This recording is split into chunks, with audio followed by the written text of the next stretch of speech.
미국과 중국 사이의 반도체 패권 전쟁의 서막은 차량용 반도체입니다.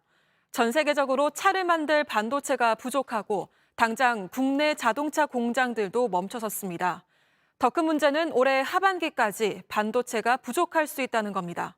자동차 회사뿐만 아니라 협력업체와 새 차를 사려는 소비자들까지 줄줄이 피해를 입을 것으로 보입니다. 정아람 기자입니다. 경기 고양시 일산에 있는 현대차 매장입니다. 신차들이 늘어서 있습니다.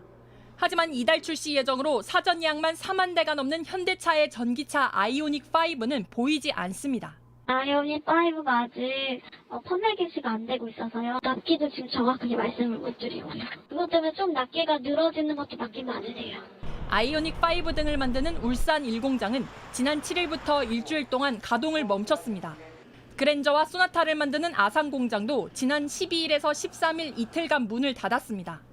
한 개당 1에서 2달러 수준인 차량용 반도체 칩을 구하지 못했기 때문입니다.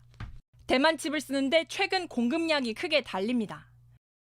한국자동차연구원은 발표한 보고서에서 한국의 자동차와 반도체 산업은 세계 최고 수준이지만 차량용 반도체는 98%를 해외에 의존한다며 MCU 등 주요 품목의 국내 공급망은 존재하지 않는다고 지적했습니다.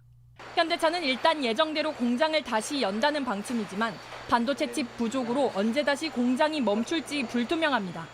이 영향으로 지난달 자동차 생산은 1년 전보다 9.5%나 줄었습니다.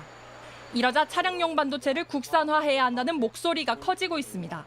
하지만 메모리 반도체에 강점이 있는 삼성전자와 SK하이닉스 등 국내 기업이 단기간에 차량용 반도체를 만드는 건 쉽지 않습니다. 공급 물량 자체를 갑자기 늘리기도 어렵고 이 소량 다품종 생산이기 때문에 수입함을 구축하는 데도 시간이 많이 걸려서 가을까지 갈 가능성이 커요. 이 때문에 차량용 반도체 수급을 풀기 위해서는 정부가 나서 자동차 업계와 함께 대책을 세워야 한다는 지적이 나옵니다. JTBC 정아람입니다.